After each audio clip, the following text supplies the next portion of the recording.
अस्सलाम वालेकुम। शानी जट vlog official channel ਦੇ ਤੁਹਾਨੂੰ ਸਭ ਨੂੰ ਬਹੁਤ-ਬਹੁਤ ਖੁਸ਼ਾਮਦੀਦ। ਮੇਰੀ ਦੁਆ ਹੈ ਕਿ ਤੁਸੀਂ ਜਿੱਥੇ ਬਾਦ ਹੋ ਅੱਲਾਹ ਪਾਕ ਤੁਹਾਨੂੰ ਸਭ ਨੂੰ ਆਪਣੀ ਹਿਫਜ਼ੋ ਮਾਨ ਦੇ ਵਿੱਚ ਰੱਖੇ। ਆਮੀਨ।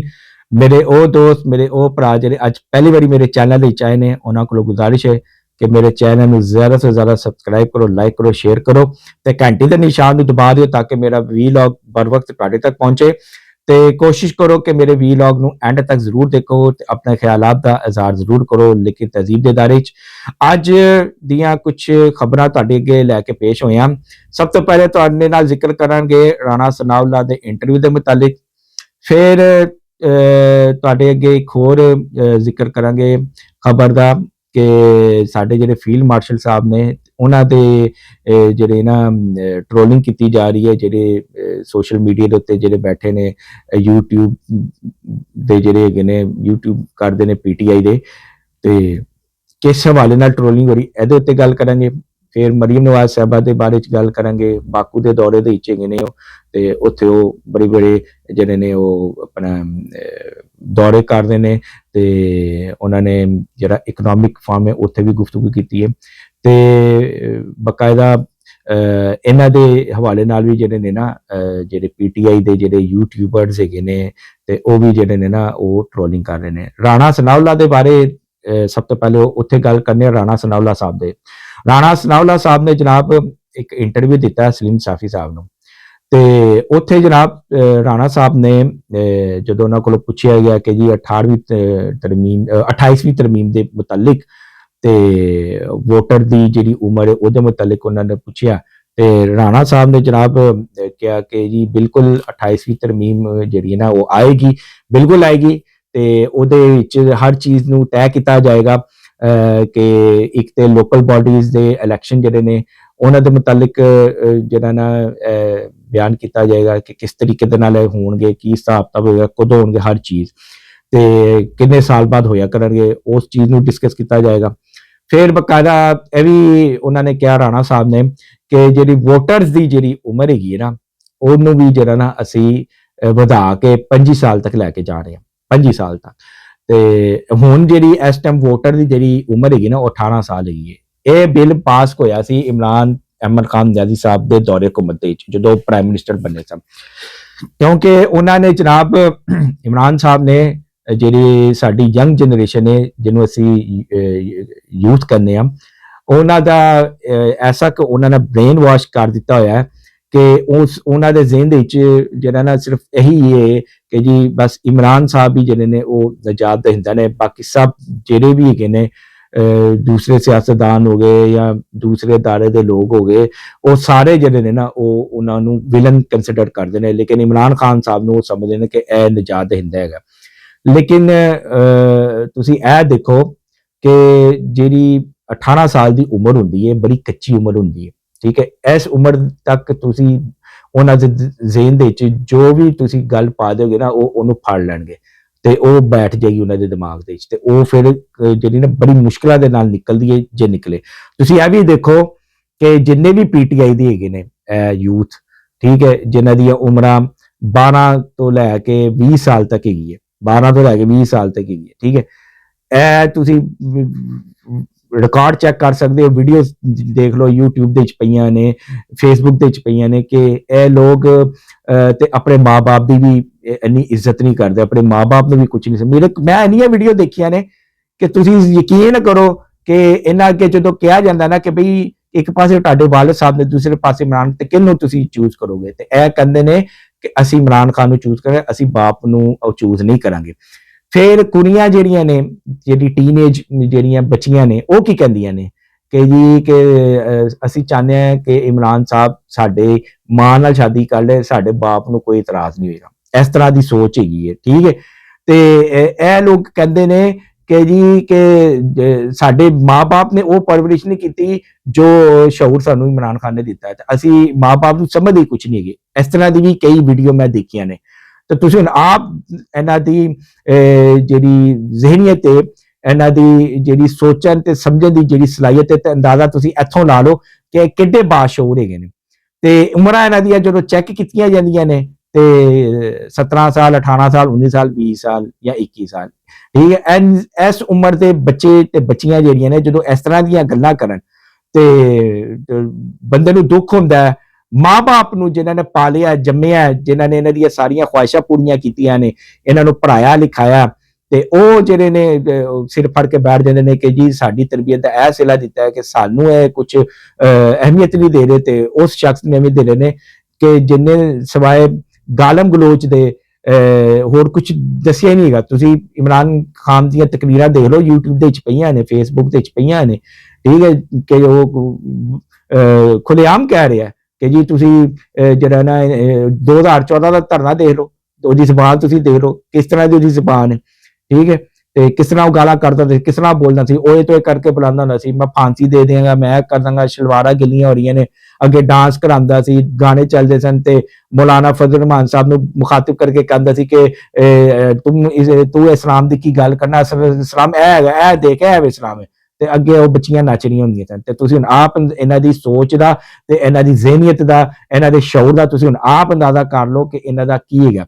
ਬਹਰਹਾਲ ਰਾਣਾ ਸਾਹਿਬ ਨੇ ਕਿਹਾ ਕਿ ਜੀ ਕਿ 25 ਸਾਲ ਜਿਹੜੀ ਨਾ ਏਜ ਹੋਣੀ ਚਾਹੀਦੀ ਹੈ, ਕਿਉਂਕਿ 25 ਸਾਲ ਤੱਕ ਬੰਦਾ ਜਿਹੜਾ ਨਾ ਮੈਚੁਰ ਹੋ ਜਾਂਦਾ ਹੈ। ਤੁਸੀਂ ਮੈਨੂੰ ਇੱਕ ਗੱਲ ਦੱਸੋ, 18 ਸਾਲ ਦੇ ਬੱਚੀ ਤੇ ਬੱਚੇ ਨੂੰ ਤੁਸੀਂ ਸ਼ਾਦੀ ਕਰਨ ਦੀ ਇਜਾਜ਼ਤ ਨਹੀਂ ਦਿੰਦੇ, ਕਿਉਂਕਿ ਉਹਨਾਂ ਨੂੰ ਸਮਝ ਹੀ ਨਹੀਂ ਹੁੰਦੀ ਕਿ ਜੀ ਅਸੀਂ ਜ਼ਿੰਦਗੀ ਕਿਸ ਤਰ੍ਹਾਂ ਗੁਜ਼ਾਰਨੀ ਹੈ, ਤੇ ਉਹਨਾਂ ਨੂੰ ਤੁਸੀਂ ਕਿਸ ਤਰ੍ਹਾਂ ਇਜਾਜ਼ਤ ਦੇ ਸਕਦੇ ਹੋ ਕਿ ਜੀ ਉਹ ਮੁਲਕ ਦੀ ਭਾਗਦੌੜ ਕਿਸੇ ਐਸੇ ਸ਼ਖਸ ਦੇ ਹੱਥ ਫੜਾ ਦੇਣ ਜਿਹਨੂੰ ਕੁਝ ਪਤਾ ਹੀ ਨਹੀਂ ਹੈਗਾ। ਤੇ ਫਿਰ ਦੇਖੋ ਨਾ ਕਿ 2018 ਦੇ ਵਿੱਚ ਕੀ ਹੋਇਆ ਕਿ ਉਹਨਾਂ ਹੀ ਉਮਰ ਦੇ ਬੱਚੇ ਤੇ ਬੱਚੀਆਂ ਨੂੰ ਲੋਕਾਂ ਨੇ ਵੋਟ ਪਾਏ, ਤੇ ਉਹ ਇਕਤਦਾਰ ਦੇ ਵਿੱਚ ਆਇਆ, ਤੇ ਫਿਰ ਉਹਨੇ 4 ਸਾਲ ਜਾਂ ਪੌਣੇ 4 ਸਾਲ ਜੋ ਵੀ ਹੈ, ਤੇ ਜੋ ਉਹਨੇ ਫਿਰ ਪਾਕਿਸਤਾਨ ਦਾ ਬੇੜਾ ਗਰਕ ਕੀਤਾ, ਪੂਰੇ ਪਾਕਿਸਤਾਨ ਦਾ, ਤੇ 13 ਸਾਲ ਤੋਂ ਵੀ ਜ਼ਿਆਦਾ ਹੋ ਗਿਆ KPK ਦੇ ਵਿੱਚ, 13 ਸਾਲ ਤੋਂ ਵੀ ਜ਼ਿਆਦਾ। ਤੇ ਦੇਖ ਲਓ ਉਧਰ ਦੇ ਹਾਲਾਤ ਕੀ ਨੇ। ਮੈਨੂੰ ਤੁਸੀਂ ਇਹ ਦੱਸੋ, ਕਿਆ ਤੁਸੀਂ ਕਦੀ ਸੁਣਿਆ ਜਾਂ ਦੇਖਿਆ ਕਿ ਕੋਈ ਸਿੰਧ ਤੋਂ ਨੌਕਰੀ ਕਰਨ ਵਾਸਤੇ ਜਾਂ ਤਾਲੀਮ ਹਾਸਿਲ ਕਰਨ ਵਾਸਤੇ ਜਾਂ ਕੋਈ ਸਿਹਤ ਦੇ ਹਵਾਲੇ ਨਾਲ KPK ਜਾ ਰਿਹਾ, ਜਾਂ ਬਲੋਚਿਸਤਾਨ ਤੋਂ ਕੋਈ ਜਾ ਰਿਹਾ, ਜਾਂ ਪੰਜਾਬ ਤੋਂ ਕੋਈ ਜਾ ਰਿਹਾ? ਤੁਸੀਂ ਹਮੇਸ਼ਾ ਇਹੀ ਦੇਖੋਗੇ ਕਿ KPK ਤੋਂ ਲੋਕ ਇੱਥੇ ਆ ਰਹੇ ਨੇ, ਸਿੰਧ ਵੱਲ ਆ ਰਹੇ ਨੇ, ਬਲੋਚਿਸਤਾਨ ਵੱਲ ਆ ਰਹੇ ਨੇ, ਪੰਜਾਬ, ਜ਼ਿਆਦਾਤਰ ਪੰਜਾਬ ਆ ਕੇ ਡੇਰੇ ਪਾ ਰਹੇ ਨੇ, ਠੀਕ ਹੈ, ਪੜ੍ਹਾਈ ਕਰਨ ਪੰਜਾਬ ਆ ਰਹੇ ਨੇ, ਸਿਹਤ ਦੇ ਹਵਾਲੇ ਨਾਲ ਪੰਜਾਬ ਤੇ ਆ ਰਹੇ ਨੇ, ਨੌਕਰੀਆਂ ਪੰਜਾਬ, ਕਾਰੋਬਾਰ ਪੰਜਾਬ, ਰਿਹਾਇਸ਼ ਪੰਜਾਬ, ਹਰ ਚੀਜ਼ ਆ ਕੇ ਉਹ ਪੰਜਾਬ ਕਰਦੇ ਨੇ। ਜੇ ਉਹਨਾਂ ਕੋਲ ਪੁੱਛਿਆ ਜਾਏ ਕਿ ਬਈ ਤੁਹਾਨੂੰ ਉੱਥੇ ਕਿਉਂ ਨਹੀਂ ਸਹੂਲਤਾਂ ਮਿਲ ਸਕਦੀਆਂ, ਤਾਂ ਕਹਿੰਦੇ ਜੀ ਲੁੱਟ ਕੇ ਖਾ ਗਿਆ ਸਾਰਾ। ਮਨਸ਼ਿਆਤ ਉੱਥੇ ਜਿਹੜੀ ਨਾ ਜ਼ਿਆਦਾ ਉੱਥੇ ਵਿਕਦੀ ਪਈ ਹੈ, ਬਨਿਸਬਤ ਕਿ ਉੱਥੇ ਦਵਾਈਆਂ ਵਿਕਣ, ਮਰੀਜ਼ਾਂ ਨੂੰ ਦਵਾਈਆਂ ਦੇਂਦੇ, ਉਹਨਾਂ ਨੂੰ ਮਨਸ਼ਿਆਤ ਦਾ ਆਦੀ ਬਣਾਇਆ ਜਾ ਰਿਹਾ। ਇਹ ਲੋਕੀ ਕਹਿੰਦੇ ਨੇ, ਸਮਝ ਆ ਰਹੀ ਹੈ? ਵਾਦੀ ਤੀਰਾ ਦਾ ਆਪਰੇਸ਼ਨ ਭੁੱਲ ਗਏ, ਉਹ ਕੀ ਸੀ? ਉਹ ਮਨਸ਼ਿਆਤ ਦਾ ਖਾਤਮਾ ਸੀ ਜਿਹੜਾ ਸਾਡੀ ਪਾਕ ਫੌਜ ਨੇ ਕੀਤਾ। ਐਸੇ ਕੋਲੋਂ ਤੇ ਸੁਹੇਲ ਅਫਰੀਦੀ ਵਗੈਰਾ ਜਿਹੜੇ ਸਨ ਉਹ ਸਰਾਪੇ ਤੇ ਜਾ ਸਨ ਕਿ ਜਨਾਬ ਇੱਥੇ ਯਾਨੀ ਕਿ ਗਰੀਬਾਂ ਨੂੰ ਮਾਰਿਆ ਜਾ ਰਿਹਾ, ਮਜ਼ਲੂਮਾਂ ਨੂੰ ਮਾਰਿਆ ਜਾ ਰਿਹਾ, ਝੂਠ ਫੈਲਾ ਕੇ ਨਾ ਇਸ ਤਰ੍ਹਾਂ ਦੀ ਖਬਰਾਂ, ਤੇ ਫੌਜ ਨੂੰ ਬਦਨਾਮ ਕੀਤਾ ਜਾ ਰਿਹਾ ਸੀ। ਲੇਕਿਨ ਅਸਲ ਗੱਲ ਕੀ ਸੀ ਕਿ ਵਾਦੀ ਤੀਰਾ ਦੇ ਵਿੱਚ ਮਨਸ਼ਿਆਤ ਉਗਾਈ ਜਾ ਰਹੀ ਸੀ, ਅਰਬਾਂ ਰੁਪਏ ਦੀ ਮਨਸ਼ਿਆਤ, ਜਿਹੜੀ ਕਿ ਪਾਕ ਫੌਜ ਨੇ ਜਿਹੜਾ ਸੀ ਨਾ ਉਹ ਖਤਮ ਕਰ ਦਿੱਤੀ, ਉਡਾ ਕੇ ਰੱਖ ਦਿੱਤੀ, ਠੀਕ ਹੈ। ਤੇ ਇਸ ਚੀਜ਼ ਦਾ ਜਿਹੜਾ ਨਾ ਇਹਨਾਂ ਨੂੰ ਦੁੱਖ ਹੈਗਾ, ਤੇ ਐਸੇ ਕੋਲੋਂ ਇਹ ਪਾਕ ਫੌਜ ਦੇ ਖਿਲਾਫ ਨੇ ਤੇ ਹਕੂਮਤ ਦੇ ਖਿਲਾਫ ਹੈਗੇ ਨੇ। ਬਹਰਹਾਲ 25 ਸਾਲ ਉਮਰ ਜਿਹੜੀ ਹੈ ਨਾ ਉਹ ਹੋਣੀ ਚਾਹੀਦੀ ਹੈ ਹਰ ਵੋਟਰ ਦੀ, ਚਾਹੇ ਬੱਚੀ ਹੈ ਚਾਹੇ ਬੱਚਾ ਹੈ। ਤੇ 25 ਸਾਲ ਜਿਹੜੀ ਹੈ ਨਾ ਉਸ ਉਮਰ ਦੇ ਵਿੱਚ ਬੰਦਾ ਮੈਚੁਰ ਹੋ ਜਾਂਦਾ ਹੈ। ਜੇ ਤੁਸੀਂ ਸ਼ਖਸੀਅਤ ਪਰਸਤੀ ਦੇ ਵਿੱਚ ਵੋਟ ਪਾਓਗੇ ਤੇ ਫਿਰ ਤੁਹਾਡਾ ਜਿਹੜਾ ਨਾ ਫਿਊਚਰ ਜਿਹੜਾ ਨਾ ਬਿਲਕੁਲ ਹੀ ਜਿਹੜਾ ਨਾ ਉਹ ਖਤਮ ਹੋ ਜਾਏਗਾ, ਕਿਉਂਕਿ ਉਸ ਸ਼ਖਸੀਅਤ ਪਰਸਤੀ ਦੇ ਵਿੱਚ ਉਸ ਬੰਦੇ ਨੂੰ ਇਹ ਨਹੀਂ ਪਤਾ ਕਿ ਮੁਲਕ ਨੂੰ ਚਲਾਉਣਾ ਕਿਸ ਤਰ੍ਹਾਂ ਹੈ, ਮੁਲਕ ਦਾ ਕਰਨਾ ਕੀ ਹੈ, ਕੀ ਹਿਸਾਬ, ਉਹਨੂੰ ਕੁਝ ਵੀ ਨਹੀਂ ਪਤਾ ਹੁੰਦਾ। ਤੇ ਲਿਹਾਜ਼ਾ 25 ਸਾਲ ਦਾ ਜਿਹੜਾ ਹੈਗਾ ਨਾ ਉਹ ਪੂਰੀ ਪਾਰਲੀਮੈਂਟ ਵੀ ਕਹਿ ਰਹੀ ਹੈ ਤੇ ਪੂਰੇ ਲੋਕ ਵੀ ਕਹਿ ਰਹੇ ਨੇ। ਲੋਕਾਂ ਦੇ ਬਕਾਇਦਾ ਇੰਟਰਵਿਊ ਕੀਤੇ ਗਏ ਨੇ ਗਲੀ ਮਹੱਲਿਆਂ ਦੇ ਵਿੱਚ ਜਾ ਕੇ, ਤੇ ਉਹਨਾਂ ਕੋਲੋਂ ਪੁੱਛਿਆ ਸੜਕਾਂ ਤੇ ਜਿਹੜੇ ਲੋਕ ਉਹ ਕਿ ਜੀ ਵੋਟਰ ਦੀ ਉਮਰ ਕਿੰਨੀ ਹੋਣੀ ਚਾਹੀਦੀ, ਤੇ ਸਭ ਨੇ ਇਹੀ ਕਿਹਾ, ਠੀਕ ਹੈ। 100 ਵਿੱਚੋਂ 98% ਲੋਕਾਂ ਨੇ ਕਿਹਾ ਕਿ ਜੀ ਕਿ 25 ਸਾਲ ਹੋਣੀ ਚਾਹੀਦੀ। 18 ਸਾਲ ਦੇ ਬੱਚੇ ਨੂੰ ਤਾਂ ਕੁਝ ਵੀ ਨਹੀਂ ਪਤਾ ਹੁੰਦਾ। ਤੇ ਲਿਹਾਜ਼ਾ ਇਸ ਗੱਲ ਨੂੰ ਜਿਹੜਾ ਨਾ ਜਿਹੜੇ ਮੁਖਾਲਫੀਨ ਹੈਗੇ ਨੇ ਉਹ ਬੜਾ ਉਛਾਲਦੇ ਨੇ, ਖਾਸ ਕਰ PTI ਵਾਲੇ ਕਿ ਜੀ ਸਾਡੇ ਵੋਟਰ ਘੱਟ ਹੋ ਰਹੇ ਨੇ, ਤੇ ਫਲਾਣ। ਉਹ ਭਾਈ ਕਿਸ ਤਰ੍ਹਾਂ ਘੱਟ ਹੋ ਰਹੇ ਨੇ? ਜਿੰਨੇ 18 ਸਾਲ ਦੀ ਉਮਰ ਚ ਪਾਣਾ, 25 ਸਾਲ ਦੀ ਉਮਰ ਚ ਵੀ ਤੁਹਾਨੂੰ ਹੀ ਪਾ ਦੇਣਾ। ਜੇ ਤੁਹਾਡੇ ਇਸ਼ਕ ਦੇ ਵਿੱਚ ਮੁਬਤਲਾ ਹੈਗੇ ਤੇ ਤੁਹਾਨੂੰ ਹੀ ਪਾ ਦੇਗਾ, ਤੇ ਤੁਹਾਨੂੰ ਡਰ ਕਾਹਦਾ ਹੈ?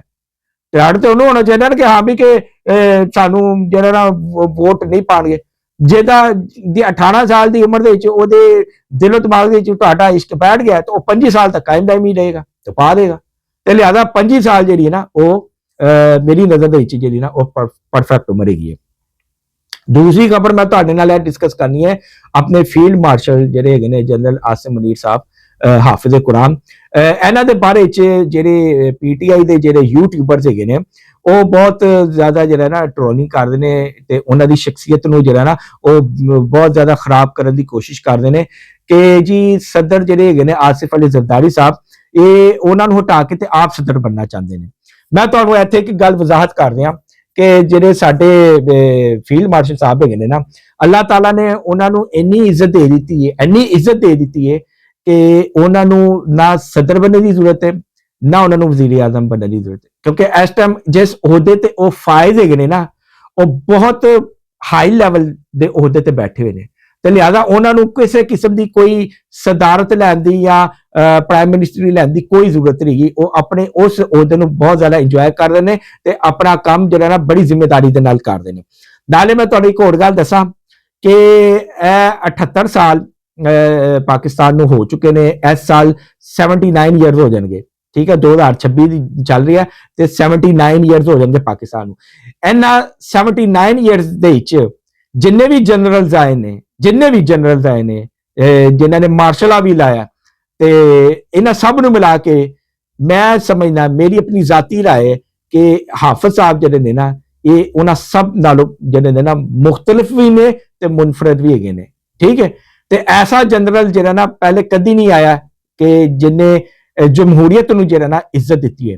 ਹੁਣ ਤੁਸੀਂ ਫੀਲਡ ਮਾਰਸ਼ਲ ਸਾਹਿਬ ਦੀ ਤੁਸੀਂ ਇਹ ਦੇਖੋ ਕਿ ਉਹ ਕਿਸ ਤਰ੍ਹਾਂ ਜਿਹੜਾ ਨਾ ਵਜ਼ੀਰ ਆਜ਼ਮ ਸਾਹਿਬ ਨੂੰ ਇੱਜ਼ਤ ਦਿੰਦੇ ਨੇ, ਉਹ ਕਿਸ ਤਰ੍ਹਾਂ ਵਜ਼ੀਰ ਖਾਰਜਾ ਨੂੰ ਇੱਜ਼ਤ ਦਿੰਦੇ ਨੇ, ਕਿਸ ਤਰ੍ਹਾਂ ਵਜ਼ੀਰ ਦਫਾ ਨੂੰ ਇੱਜ਼ਤ ਦਿੰਦੇ ਨੇ, ਤੇ ਉਹ ਉਸ ਲੈਵਲ ਤੇ ਆ ਕੇ ਜਿਹੜਾ ਨਾ ਆਪਣੀ ਚੇਅਰ ਫਾੜਦੇ ਨੇ ਤੇ ਉਸ ਹਿਸਾਬ ਨਾਲ ਬੈਠਦੇ ਨੇ। ਯਾਨੀ ਕਿ ਪ੍ਰਾਈਮ ਮਿਨਿਸਟਰ ਦੇ ਬਾਅਦ ਜੇ ਕਿਹਦਾ ਅਹੁਦਾ ਬਣਦਾ ਉਹ ਬੈਠਦਾ, ਫਿਰ ਉਹ ਤੋਂ ਬਾਅਦ ਕਿਹਦਾ ਅਹੁਦਾ ਬਣਦਾ ਉਹ ਬੈਠਦਾ, ਫਿਰ ਉਹ ਤੋਂ ਬਾਅਦ ਕਿਹਦਾ ਉਹ ਬੈਠਦਾ, ਫਿਰ ਉਹ ਤੋਂ ਬਾਅਦ ਆਪਣੀ ਨਸ਼ਿਸਤ ਬਣਾਉਂਦੇ ਨੇ, ਠੀਕ ਹੈ। ਫਿਰ ਤੁਸੀਂ ਦੇਖੋ ਕਿ ਪ੍ਰਾਈਮ ਮਿਨਿਸਟਰ ਦੇ ਪਿੱਛੇ ਪਿੱਛੇ ਚੱਲ ਰਹੇ ਹੁੰਦੇ ਨੇ। ਫਿਰ ਤੁਸੀਂ ਇਹ ਦੇਖੋ ਕਿ ਜਦੋਂ ਅਬਾਸ ਅਰਾਕਚੀ ਸਾਹਿਬ ਆਏ ਸਨ ਈਰਾਨ ਦੇ ਵਜ਼ੀਰ ਖਾਰਜਾ, ਤੇ ਸਾਡੇ ਜਿਹੜੇ ਸਨ ਵਜ਼ੀਰ ਖਾਰਜਾ ਸਾਹਿਬ, ਕੀ ਨਾਮ ਲਈਦਾ, ਇਸਹਾਕ ਸਾਹਿਬ, ਉਹਨਾਂ ਨੇ ਜਦੋਂ ਮੁਲਾਕਾਤ ਕੀਤੀ ਤਾਂ ਉਹ ਕੁਰਸੀ ਤੋਂ ਉੱਠ ਕੇ ਤੇ ਇੱਕ ਸਾਈਡ ਤੇ ਹੋ ਕੇ ਬੈਠ ਗਏ ਸਨ, ਤੇ ਦੋਵਾਂ ਵਜ਼ੀਰ ਖਾਰਜਾ ਨੂੰ ਆਪਸ ਦੇ ਵਿੱਚ ਉਹਨਾਂ ਨੇ ਬਿਠਾ ਦਿੱਤਾ ਕਿ ਤੁਸੀਂ ਬੈਠ ਕੇ ਗੱਲ ਕਰੋ, ਤੇ ਉਹ ਬੈਠ ਕੇ ਚੁੱਪ ਕਰਕੇ ਜਿਹੜਾ ਸੀ ਨਾ ਉਹਨਾਂ ਦੀ ਗੁਫ਼ਤਗੂ ਸੁਣਦੇ ਰਹੇ ਸਨ, ਲੇਕਿਨ ਉਹਨਾਂ ਨੇ ਕੋਈ ਮੁਦਾਖਲਤ ਨਹੀਂ ਕੀਤੀ, ਠੀਕ ਹੈ। ਤੇ ਤੁਸੀਂ ਕਈ ਵੀਡੀਓਜ਼ ਦੇਖੋਗੇ, ਕਈ ਵੀਡੀਓਜ਼ ਜਿਹਦੇ ਵਿੱਚ ਤੁਹਾਨੂੰ ਇਹੀ ਨਜ਼ਰ ਆਏਗਾ ਕਿ ਸ਼ਹਿਬਾਜ਼ ਸ਼ਰੀਫ ਸਾਹਿਬ ਜਿਹੜੇ ਪ੍ਰਾਈਮ ਮਿਨਿਸਟਰ ਹੈਗੇ ਨੇ, ਉਹਨਾਂ ਨੇ ਜਦੋਂ ਵੀ ਗੁਫ਼ਤਗੂ ਕੀਤੀ ਹੈ ਨਾ, ਤੇ ਉਹ ਥੋੜਾ ਰੁਕ ਕੇ ਤੇ ਯਾਨੀ ਕਿ ਚੱਲ ਰਹੇ ਨੇ ਨਾ, ਤੇ ਫੀਲਡ ਮਾਰਸ਼ਲ ਸਾਹਿਬ ਪਿੱਛੇ ਨੇ ਤੇ ਖਲੋ ਜਾਂਦੇ ਸਨ ਤੇ ਵੇਟ ਕਰਦੇ ਆਉਂਦੇ ਸਨ, ਤੇ ਫਿਰ ਉਹਨਾਂ ਨਾਲ ਗੁਫ਼ਤਗੂ ਕਰ ਤੇ ਉਹ ਕੰਨ ਥੱਲੇ ਕਰਕੇ ਤੇ ਉਹਨਾਂ ਦੀ ਗੱਲ ਸੁਣਦੇ ਰਹੇ ਹੁੰਦੇ ਸਨ ਕਿ ਉਹਨਾਂ ਨੂੰ ਇੱਜ਼ਤ ਦੇ ਰਹੇ ਹੁੰਦੇ ਸਨ ਕਿ ਹਾਂ ਬਈ ਕਿ ਤੁਸੀਂ ਪ੍ਰਾਈਮ ਮਿਨਿਸਟਰ ਹੈਗੇ ਹੋ ਤੇ ਮੈਂ ਇੱਕ ਜਨਰਲ ਹੈਗਾ, ਤੇ ਮੈਂ ਜਿਹੜਾ ਨਾ ਤੁਹਾਡੇ ਹੁਕਮ ਦਾ ਤਾਬੇ ਹੈਗਾ, ਤੇ ਤੁਸੀਂ ਮੈਨੂੰ ਜੋ ਕਹੋਗੇ ਤੇ ਇਨਸ਼ਾਅੱਲਾ ਤਾਲਾ ਸਹੀ ਕਰਨਾ। ਤੇ ਤੁਸੀਂ ਦੇਖੋ ਨਾ ਫਿਰ 10 ਮਈ 2025 ਨੂੰ ਜਦੋਂ ਫੀਲਡ ਮਾਰਸ਼ਲ ਸਾਹਿਬ ਨੇ ਫੋਨ ਕੀਤਾ ਤੇ ਵਜ਼ੀਰ ਆਜ਼ਮ ਸਾਹਿਬ ਕੋਲ ਰਾਏ ਪੁੱਛੀ ਕਿ ਦੱਸੋ ਕੀ ਕਰਨਾ, ਤੇ ਫਿਰ ਕਿਹਾ ਕਿ ਹਾਂ ਜੀ ਕਰ ਦਿਓ ਅੱਲਾਹ ਦਾ ਨਾਮ ਲੈ ਕੇ, ਤੇ ਬਨਿਆਨ ਮਰਸੂਸ ਫਿਰ ਅਸੀਂ ਆਪਰੇਸ਼ਨ ਕੀਤਾ ਤੇ 4 ਘੰਟੇ ਦੇ ਵਿੱਚ ਆਪਣੇ ਤੋਂ ਵੱਡੇ ਦੁਸ਼ਮਣ ਨੂੰ ਲੰਮਿਆ ਪਾ ਲਿਆ, ਠੀਕ ਹੈ ਨਾ। ਤੇ ਇਹਨੂੰ ਕਹਿੰਦੇ ਨੇ ਇੱਜ਼ਤ। ਲੇਕਿਨ ਜਿਹੜੇ ਯੂਥੀਏ ਨੇ ਤੇ ਜਿਹੜੇ ਯੂਟਿਊਬਰਸ ਹੈਗੇ ਨੇ ਪੀਟੀਆਈ ਦੇ, ਇਹ ਜਿਹੜੇ ਨੇ ਨਾ, ਇਹ ਸਾਡੇ ਜਿਹੜੇ ਫੀਲਡ ਮਾਰਸ਼ਲ ਨੇ ਉਹਨਾਂ ਦੀ ਜਿਹੜਾ ਨਾ ਕਿਰਦਾਰ ਕਸ਼ੀ ਕਰਦੇ ਨੇ, ਜਿਹਦਾ ਇਹਨਾਂ ਨੂੰ ਕੋਈ ਵੀ ਜਿਹੜਾ ਨਾ ਉਹ ਹਾਸਿਲ ਹਸੂਲ ਨਹੀਂ ਹੋਣਾ, ਕਿਉਂਕਿ ਮਾਜ਼ੀ 'ਚ ਵੀ ਇਹੀ ਕੰਮ ਕਰਦੇ ਨੇ ਤੇ ਇਹਨਾਂ ਦੀ ਆਦਤ ਕਰਨਾ ਤੇ ਇਹਨਾਂ ਨੂੰ ਕਰਦੇ ਰਹਿੰਦੇ ਹੋ, ਕਿਉਂਕਿ ਹਕੀਕਤ ਕੁਛ ਹੋਰ ਹੈ, ਲੇਕਿਨ ਇਹਨਾਂ ਦਾ ਪ੍ਰੋਪੇਗੈਂਡਾ ਨਾ ਉਹ ਖੁੱਲ ਕੇ ਸਾਹਮਣੇ ਆ ਗਿਆ ਕਿ ਇਹਨਾਂ ਦਾ ਪ੍ਰੋਪੇਗੈਂਡਾ ਕੀ ਹੈ। ਮਰੀਮ ਨਵਾਜ਼ ਸਾਹਿਬਾ, ਉਹਨਾਂ ਦੇ ਹਵਾਲੇ ਨਾਲ ਵੀ ਜਿਹੜਾ ਨਾ ਇਹ ਜਿਹੜੀ ਪੀਟੀਆਈ ਦੀ ਜਿਹੜੀ ਹੈਗੀ ਨਾ ਯੂਥ ਵਿੰਗ ਸੋਸ਼ਲ ਮੀਡੀਆ ਦੀ ਜਿਹੜੀ ਹੈਗੀ ਹੈ, ਇਹ ਵੀ ਜਿਹੜਾ ਨਾ ਮਰੀਮ ਨਵਾਜ਼ ਸਾਹਿਬਾ ਦੇ ਉੱਤੇ ਵੀ ਜਿਹੜਾ ਨਾ ਟ੍ਰੋਲਿੰਗ ਕਰਦੇ ਨੇ, ਤੇ ਟ੍ਰੋਲਿੰਗ ਕਿਸ ਕੰਮ ਤੇ ਕਰਦੇ ਨੇ, ਉਹਨਾਂ ਦੇ ਕੱਪੜਿਆਂ ਦੇ ਉੱਤੇ, ਉਹਨਾਂ ਦੀ ਜੁੱਤੀਆਂ ਦੇ ਉੱਤੇ, ਉਹਨਾਂ ਦੀ ਘੜੀਆਂ ਦੇ ਉੱਤੇ, ਤੇ ਬ੍ਰੈਸਲੇਟ ਜਿਹੜਾ ਉਹਨਾਂ ਨੇ ਪਾਇਆ, ਇਹਨਾਂ ਨੂੰ ਹੋਰ ਕੁਝ ਨਹੀਂ ਨਜ਼ਰ ਆਇਆ। ਤੁਸੀਂ ਇਹ ਚੈੱਕ ਕਰੋ ਇਹਨਾਂ ਦੀ ਜ਼ਹਾਨਤ, ਇਹਨਾਂ ਦੇ ਸ਼ੌਹਰ ਦਾ, ਕਿ ਟ੍ਰੋਲਿੰਗ ਕਿਤੇ ਤੇ ਕਰਦੇ ਨੇ। ਯਾਨੀ ਕਿ ਯੂਥ ਇਹ ਫੁੱਲ ਸੈਟੀਸਫਾਈ ਨੇ ਕਿ ਜੀ ਮਰੀਮ ਨਵਾਜ਼ ਸਾਹਿਬਾ ਦੀ ਕਾਰਕਰਦਗੀ ਬਿਲਕੁਲ ਐਕੂਰੇਟ ਹੈਗੀ, ਬਿਲਕੁਲ ਸਹੀ ਜਾ ਰਹੀ ਹੈ ਪੰਜਾਬ ਦੇ ਵਿੱਚ, ਠੀਕ ਹੈ। ਤੇ ਕਿਸੇ ਕਿਸਮ ਦੀ ਕੋਈ ਜਿਹੜਾ ਨਾ ਉਹਨਾਂ ਨੂੰ ਕਮੀ ਨਜ਼ਰ ਨਹੀਂ ਆ ਰਹੀ ਹੈਗੀ। ਲੇਕਿਨ ਕਮੀ ਉਹਨਾਂ ਨੂੰ ਕਿੱਥੇ ਨਜ਼ਰ ਆ ਰਹੀ ਹੈ, ਉਹਨਾਂ ਦੇ ਲਿਬਾਸ ਦੇ ਵਿੱਚ, ਉਹਨਾਂ ਦੇ ਜੁੱਤੀ ਤੇ ਘੜੀ ਦੇ ਵਿੱਚ ਕਿ ਜੀ ਉਹਨਾਂ ਨੇ ਬੜੇ ਮਹਿੰਗੇ ਮਹਿੰਗੇ ਕੱਪੜੇ ਪਾਏ ਨੇ, ਮਹਿੰਗੀ ਜੁੱਤੀ ਤੇ ਮਹਿੰਗੀ ਫਲਾਣਾ ਟਮਾਣਾ, ਕਰੋੜਾਂ ਰੁਪਇਆ ਤੇ ਇਸ ਤਰ੍ਹਾਂ ਦੀ ਨਾ ਫਿਗਰ ਉਹਨਾਂ ਨੇ ਕੱਢ ਕੇ ਤੇ ਲਿਆ ਕੇ ਤੇ ਦੱਸ ਰਹੇ ਨੇ ਕਿ ਲੋ ਜੀ ਕਿ ਇਸ ਤਰ੍ਹਾਂ ਦੇ ਉਹਨੂੰ ਅਖਰਾਜਾਤ ਕਰ ਰਹੇ ਨੇ। ਭਾਈ ਮੈਂ ਇੱਕ ਗੱਲ ਤੁਹਾਨੂੰ ਵਾਜ਼ਿਆ ਕਰ ਦਿਆਂ ਕਿ ਮਰੀਮ ਨਵਾਜ਼ ਸਾਹਿਬਾ ਦੇ ਜਿਹੜੇ ਦਾਦਾ ਸਨ ਮੀਆਂ ਸ਼ਰੀਫ ਸਾਹਿਬ, ਉਹ ਜਦੋਂ ਪਾਕਿਸਤਾਨ ਬਣਿਆ ਵੀ ਨਹੀਂ ਨਾ ਸੀ, ਉਹ ਉਦੋਂ ਦੇ ਅਮੀਰ ਸਨ। ਫਿਰ ਪਾਕਿਸਤਾਨ ਬਣਨ ਤੋਂ ਬਾਅਦ ਵੀ ਉਹਨਾਂ ਨੇ ਜਿਹੜੀ ਆਪਣੀ ਇਤਫਾਕ ਫਾਊਂਡਰੀ ਲਾਈ ਹੈ ਤੇ ਉਸ ਫਾਊਂਡਰੀ ਦੇ ਜਿੰਨਾ ਬਿਜ਼ਨਸ ਕੀਤਾ ਨਾ ਸਿਰਫ ਪਾਕਿਸਤਾਨ ਬਲਕਿ ਪਾਕਿਸਤਾਨ ਤੋਂ ਬਾਹਰ ਵੀ, ਤੇ ਉਹ ਭਾਈ ਜੀ ਮਰੀਮ ਨਵਾਜ਼ ਸਾਹਿਬਾ ਦੇ ਪੈਦਾ ਹੋਣ ਤੋਂ ਪਹਿਲੇ ਹੀ ਉਹ ਅਰਬਪਤੀ ਹੋ ਗਏ ਸਨ। ਠੀਕ ਹੈ, ਨਵਾਜ਼ ਸ਼ਰੀਫ ਸਾਹਿਬ ਜਦੋਂ ਸਕੂਲ ਕਾਲਜ ਜਾਂਦੇ ਸਨ ਤੇ ਇਮਰਾਨ ਖਾਨ ਸਾਹਿਬ ਕੋਲ ਸਾਈਕਲ ਤੱਕ ਨਹੀਂ ਹੁੰਦੀ ਸੀ ਤੇ ਉਹ ਗੱਡੀਆਂ ਦੇ ਵਿੱਚ ਜਾਂਦੇ ਸਨ। ਸਮਝ ਆ ਰਹੀ ਹੈ? ਤੇ ਇਹ ਜਿਹੜਾ ਉਹਨਾਂ ਦੇ ਉੱਤੇ ਇਲਜ਼ਾਮ ਲਾਇਆ ਜਾਂਦਾ ਨਾ ਕਿ ਜੀ ਲੁੱਟ ਕੇ ਖਾ ਗਏ, ਕਰਪਸ਼ਨ ਕਰ ਗਈ, ਲੁੱਟ ਕੇ ਖਾ ਗਏ, ਕਰਪਸ਼ਨ ਕਰ ਲਈ। ਜੋ ਸ਼ਖਸ ਤਨਖਾਹ ਨਹੀਂ ਲੈ ਰਿਹਾ ਆਪਣੀ, ਠੀਕ ਹੈ, ਤੇ ਆਪਣੀ ਤਨਖਾਹ ਜਿਹੜੀ ਹੈ ਉਹ ਇੱਕ ਹਸਪੀਟਲ ਨੂੰ ਡੋਨੇਟ ਕਰ ਰਿਹਾ, ਉਸ ਬੰਦੇ ਨੇ ਮੈਨੂੰ ਦੱਸੋ ਕਿ ਕੀ ਕਰਪਸ਼ਨ ਕਰਦੀ ਹੈ। ਤੇ ਇੱਕ ਇਮਰਾਨ ਖਾਨ ਸੀ ਜਦੋਂ ਪ੍ਰਾਈਮ ਮਿਨਿਸਟਰ ਸੀ, ਕਹਿੰਦਾ ਸੀ 2 ਲੱਖ ਚ ਮੇਰਾ ਗੁਜ਼ਾਰਾ ਨਹੀਂ ਹੁੰਦਾ, ਤੇ ਫਿਰ ਉਹਦੀ ਤਨਖਾਹ 8 ਲੱਖ ਕਰ ਦਿੱਤੀ ਫੜ ਕੇ, ਇੱਕਦਮ 8 ਲੱਖ 6 ਲੱਖ ਵਧਾ ਦਿੱਤੇ ਇੱਕਦਮ ਹੀ। ਠੀਕ ਹੈ, ਕਿ ਜਿਹਨਾਂ ਨੂੰ ਹੁੰਦਾ ਸੀ ਜੀ ਮੇਰੇ 2 ਲੱਖ ਚ ਗੁਜ਼ਾਰਾ ਨਹੀਂ ਹੋ ਰਿਹਾ।